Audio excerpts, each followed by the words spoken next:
Scientists uncover proof of Viking apocalypse. Hey folks, imagine living in a time where the world seems to be literally ending. That's what scientists believe might have happened over 1,000 years ago, leading to the legendary Viking apocalypse known as Ragnarok. In Norse mythology, the end of the world is preceded by a brutal 3-year-long winter called Fimbulwinter. For years, scholars have wondered if this tale could be based on real events.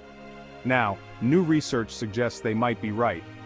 Let's dive into the year 536 CE, widely considered one of the worst times to be alive.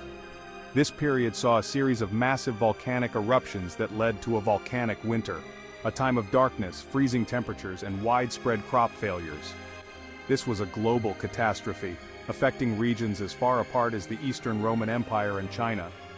But what about Denmark, the heartland of Viking culture? A recent study, published in the Journal of Archaeological Science Reports, has examined farming practices in Denmark from the Bronze Age to the Viking Age.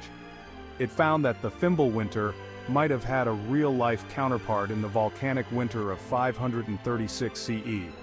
Researchers analyzed 100 pieces of oak from the 6th century and found no tree growth between 539 and 541 CE. That's right, zero growth. This indicates a severe, prolonged period of cold. When the trees can't grow, nothing can. This led to a decline in grain production and the abandonment of fields, causing catastrophic consequences for a society dependent on agriculture.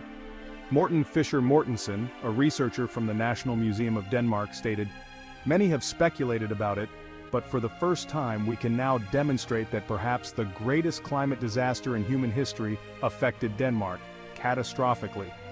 The evidence doesn't stop there. Immense amounts of gold artifacts from this era suggest people were making desperate sacrifices to the gods, hoping to end the unending winter. And there was a significant shift in agriculture too. Farmers began growing rye, a crop requiring less sunlight and resources, likely as a response to this harsh climate. All of this points to a society grappling with extreme climatic conditions, which could easily have left a lasting impact on their mythology. The trauma of living through such a catastrophic period might have been passed down through generations, eventually becoming enshrined in the apocalyptic tales of Ragnarok.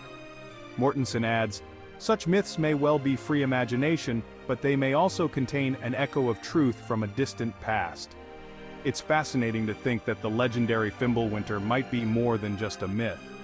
It could be a distant memory of one of the darkest times in human history.